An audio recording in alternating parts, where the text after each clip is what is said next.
Ang lulutuin natin ngayon ay isang masarap na recipe ng chicken lollipop at kung tawagin nila ay Dreams of Heaven. Let's go! Papakita ko muna sa inyo kung paano gumawa ng chicken lollipop from scratch. Putulin sa joint ang ating chicken wings. Ito yung parteng tinatawag nilang drumette.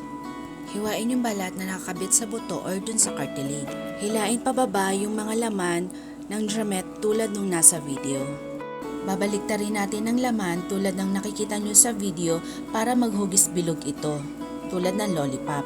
Ito naman yung tinatawag nilang winglet. Optional lamang ito kung gusto nyo rin siyang gawing chicken lollipop. Pareho lamang ang gagawin natin proseso dito. Pagkakaiba nga lang ay tatanggalin natin yung isang maliit na buto dito sa winglet. Maliit nga lang ang magagawa natin na chicken lollipop dito. Tapusin natin sa lahat ng mga chicken wings ang prosesong ito. Kung meron naman kayong mabibiling chicken lollipop sa groceries, pwede nyo na i-skip yung part na ito.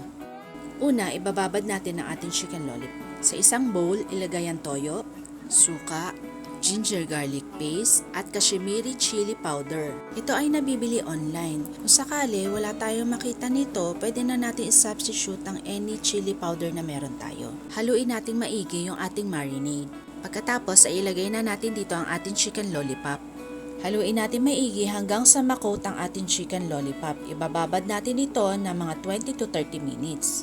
Pagkaraan nating ibabad, maglalagay tayo ng egg white. Ilagay na rin natin ang ating cornstarch at flour. Haluin natin maigi para makoat ang ating marinated chicken lollipop. At kung nawala sa forma ang ating chicken lollipop, pwede natin ulit itong ayusin para ito'y bumilog ulit. Pisahan na natin magluto, ilagay ang kawali sa medium flame at maglagay ng mantika. Kapag mainit na ang mantika, ilubog natin ang ating chicken lollipop at dahan-dahan nating itong iikot. Ginagawa natin ito para ma-maintain natin yung pagkakabilog ng ating chicken lollipop. Balibaligtarin natin ito para mapantay yung pagkakaluto nito. Prito natin to ng mga 12 to 18 minutes or depende kung anong size yung ating chicken lollipop at hanggang maging brown. Hanguin gamit ang strainer para tumulo ang mantika at iset aside muna. Iprito natin ang mga natitira pang chicken at pagkaprito ay itabi muna. Pagkatapos ay gawin na natin ang ating sauce. Mag-set ng pan sa low medium flame, maglagay ng mantika galing sa pinagprituhan. Isabay ng isaute ang bawang at ginger. Igisa ng 30 seconds or hanggang sa maging mabango. Isunod na ilagay ang sibuyas at igisa hanggang maging translucent. Isunod ang dahon sibuyas at igisa saglit.